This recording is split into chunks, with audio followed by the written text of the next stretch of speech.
Coucou les belles âmes, j'espère que vous allez bien. Alors aujourd'hui, je vais vous parler d'un vieux château qui se trouve en France. Ce château est le château de Fougeray. Il domine la vallée de la Vienne, entre Poitiers et Limoges. Ses tours de pierre se dressent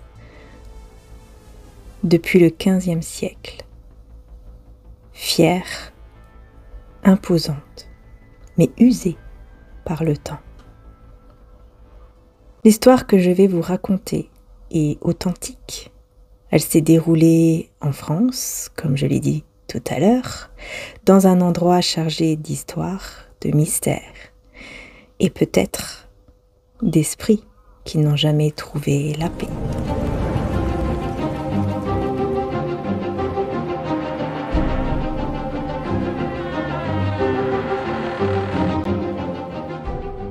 Donc ce soir, comme vous l'aurez compris, les belles âmes, je vous emmène dans un lieu en France. Donc ce lieu, c'est le château de Fougeray, qui est un château français, qui est un château magnifique et qui est très très réputé justement comme l'un des châteaux étant hanté. Il y a eu pas mal de vidéos, pas mal de personnes aussi qui ont été, parce que les propriétaires, puisque oui, il est encore habité, et les propriétaires veulent bien faire rentrer des personnes qui enquêtent sur le paranormal, etc. Donc voilà, ce soir, je vais vous parler un petit peu de cette histoire. Donc, écoutez, mettez-vous à l'aise, mettez-vous à l'aise, puisque on va plonger dans cette aventure, on va dire, du château de Fougeray. Nous sommes en 2009. Une famille, les Brichet-Coraca, j'espère que je n'ai pas cassé le nom, tombe amoureuse du château. Donc, ils décident de l'acheter pour le sauver, le restaurer, lui redonner une vie. Mais ils étaient loin d'imaginer qu'en relevant ces vieilles pierres, ils allaient aussi réveiller ce qui dormait en elles. Au début, tout semble normal. Les travaux commencent, la famille s'installe, pleine d'espoir. Mais très vite, quelque chose les dérange. Des bruits étranges, des pas dans les couloirs, alors que tout le monde dort.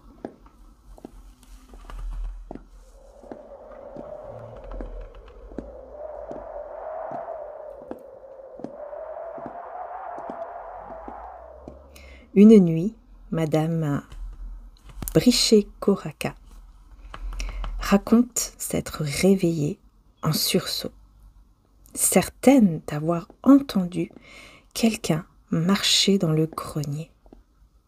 Son mari monte vérifier, forcément.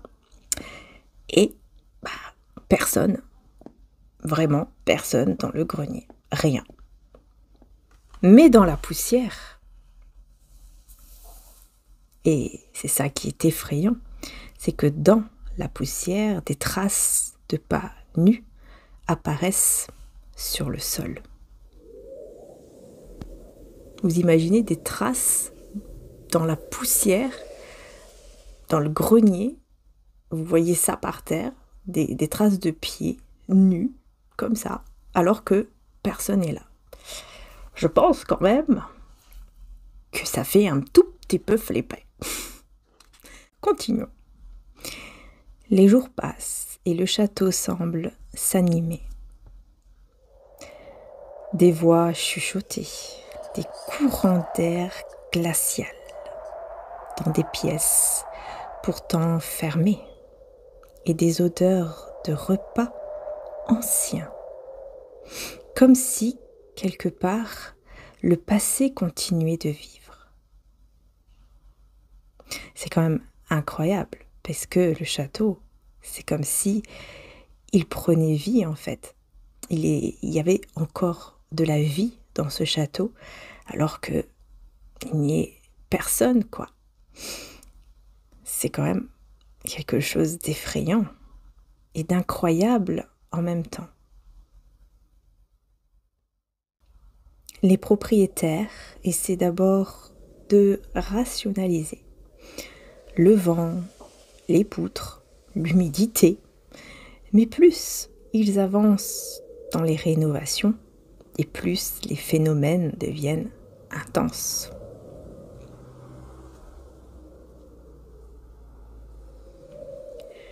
D'ailleurs, une invitée raconte qu'en montant l'escalier principal, elle a senti une main glacée lui attraper le poignet. Quand elle regarde, personne. Mais sur sa peau, il y avait une marque sur son poignet quand même. C'est encore effrayant. Et cette marque était fine, longue comme celle d'une main féminine.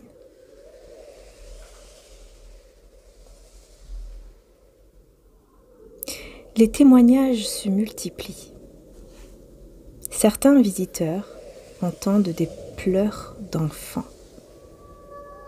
D'autres voient des ombres passer derrière les vitres. Et d'autres encore ressentent cette impression oppressante, celle d'être observés. Donc encore une fois, vous imaginez cette sensation d'être observé comme ça. Est-ce que vous l'avez déjà vécu? Dites-le moi en commentaire. Est-ce que vous avez déjà vécu cela? Est-ce que parfois vous avez eu cette impression d'être observé? Moi franchement oui, beaucoup de fois ça m'est arrivé dans ma vie. Mais après, j'ai beaucoup d'autres choses aussi que j'ai vécues et que je vous raconterai aussi dans cette chaîne, évidemment. Donc, n'hésitez pas à vous abonner pour savoir mes petites histoires. Donc là, on se dirige dans la salle des portraits. Plusieurs personnes affirment avoir vu le visage d'une femme se refléter dans une vitre. Alors qu'il n'y avait personne.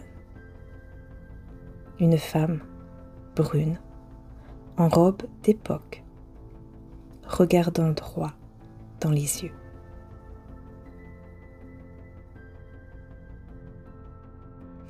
Une médium venue sur place dira plus tard que cette femme s'appelle Éléonore et elle attend qu'on la voie, qu'on la comprenne. C'est ce que cette médium avait dit donc quand elle était venue, c'est ce qu'elle avait ressenti, c'est ce qu'elle a entendu apparemment. Alors après, est-ce que vous y croyez ou pas? C'est à vous de me dire. C'est à vous de me dire. Continuons, puisque c'est pas terminé, évidemment. Les propriétaires découvrent alors que le château a connu de nombreux drames, des guerres, des morts subites et même des enfants emportés par la maladie, dont les chambres portaient encore leurs prénoms. Lucie, Andrea, Jean, etc., etc. Bien sûr, dans des lieux comme ça, forcément, il y a plusieurs drames, il y a plusieurs choses qui se sont passées. Ce sont des lieux tellement anciens, des lieux historiques, qui... Forcément, il y a beaucoup de choses qui sont passées, il y a beaucoup de drames, beaucoup d'histoires. Donc, c'est sûr que ce sont des lieux très forts, vraiment très très forts et magnifiques en même temps. Un soir, alors qu'ils restaurent la chambre de Lucie, ils sentent soudain une odeur de talc et d'eau de rose. Et sur le mur, une tache apparaît, en forme de petite main. Ils repeignent le mur. Le lendemain matin, la tache est revenue, exactement au même endroit. Encore une fois, incroyable, n'est-ce pas? Toute petite main C'est mignon, mais en même temps effrayant. Les propriétaires décident alors de faire appel à des enquêteurs du paranormal. Caméras, enregistreurs, thermomètres, tout est installé.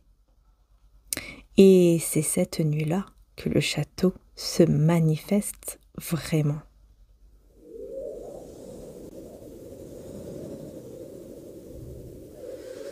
Dans les enregistrements, il y a eu une voix. C'était dans la salle des portraits.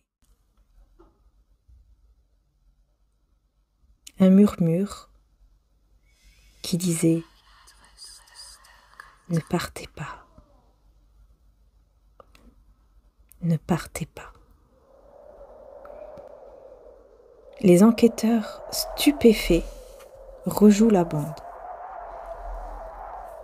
Et oui, on entend bien une voix féminine, faible, presque suppliée.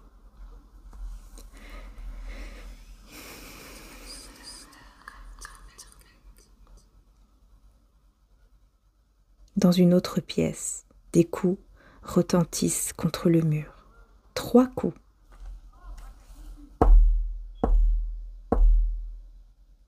Toujours 3. À chaque question posée à haute voix.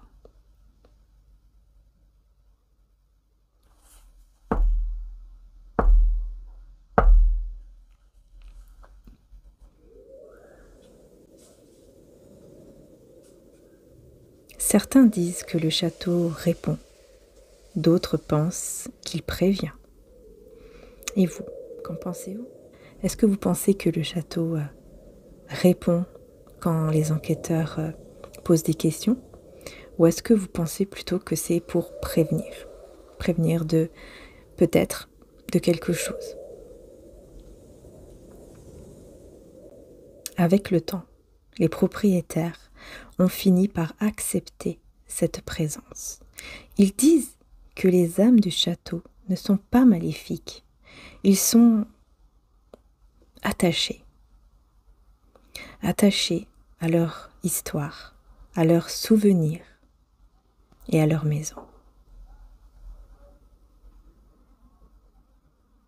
C'est quand même magnifique que les propriétaires pensent cela et qu'ils acceptent en fait, qu'ils ont fini par accepter et qu'ils comprennent que ces personnes qui donc ces âmes en fait qui sont là ont vécu des choses et qui sont attachées à ce lieu, à leur maison quelque part et qu'ils préfèrent rester là. Ouais, c'est toujours un mystère en fait, hein. C'est toujours un mystère. Aujourd'hui encore, de nombreux visiteurs viennent y dormir. Certains ne sentent rien, d'autres ne ferment pas l'œil de la nuit. Une femme ayant passé une nuit sur place raconte « Je sentais comme une main sur mon épaule. Elle ne voulait pas me faire peur, juste me dire qu'elle est là. » C'est ça qui est impressionnant, c'est qu'on voit aussi que les personnes souvent disent qu'ils ne font pas peur, que en fait, ce qui est impressionnant, c'est de voir que les témoignages parlent souvent de quelqu'un qui est là, qui veut manifester sa présence, mais qui ne envoie pas d'énergie de peur. Vous voyez? Je trouve quand même que c'est incroyable, quoi. Qu'ils ressentent pas cette peur, mais juste, je suis là.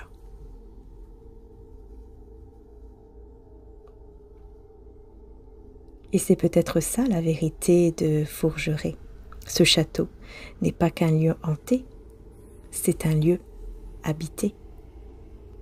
Habité par des souvenirs, par des émotions et par des âmes qui ne veulent pas qu'on les oublie. Alors mes belles âmes, la prochaine fois que vous visiterez un vieux château, écoutez, écoutez vraiment. Peut-être que le silence vous parlera. Peut-être qu'un parfum du passé flottera dans l'air. Et peut-être qu'une âme bienveillante vous suivra du regard juste pour s'assurer que vous avez compris.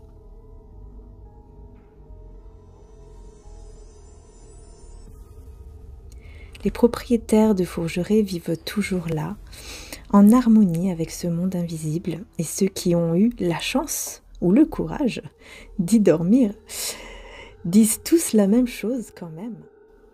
Ce lieu n'a rien d'un enfer, mais tout d'un passage. Merci d'avoir voyagé avec moi ce soir dans ce magnifique lieu, ce château qui est magnifique et en même temps si mystérieux et incroyable. Prenez soin de votre lumière, prenez soin de vous, souvenez-vous. Le visible n'est qu'une partie de l'histoire. Je vous fais de gros bisous. Ciao.